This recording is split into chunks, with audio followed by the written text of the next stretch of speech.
সারা বাংলাদেশে শুধু বঙ্গবন্ধু ছাড়া অন্য কেউ কারোর নাম নিতে পারবে না, এই চিন্তাধারা আমাদের করতে হবে। সো সেই চিন্তা করতে হলে পর আপনি যখন সেই চিন্তা করবেন তখন আপনাকে অনেক ভালোবাসা দিতে হবে, যেটা কিনা আমি প্রথমেই বলেছি আমাদের প্রিয় নবী করেছেন, যে কাঁটা দিয়ে রাখতেন তাকে সেবা শুশ্রূষা দিয়ে উনি ভালো করেছিলেন।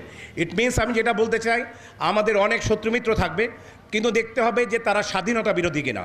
যদি তারা স্বাধীনতা বিরোধী হয় তাদের সাথে কখনোই আপোষ হতে পারবে না।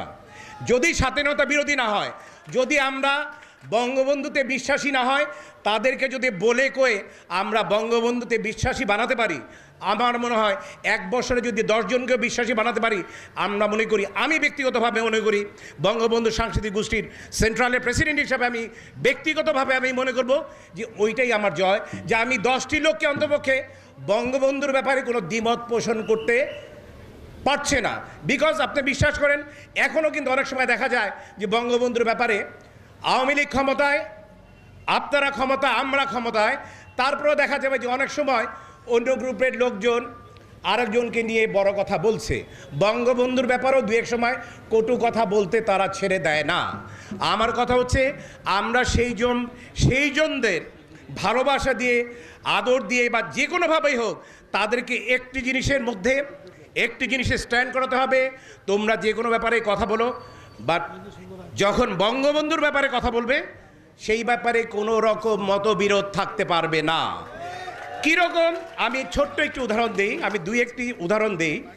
আমরা যদি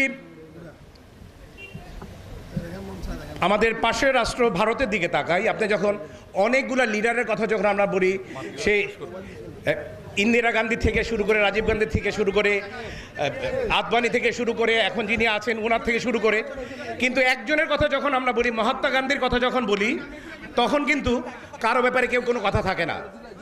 মহাত্মা গান্ধীর ব্যাপারে কথা বলে কোনো কথা থাকে না।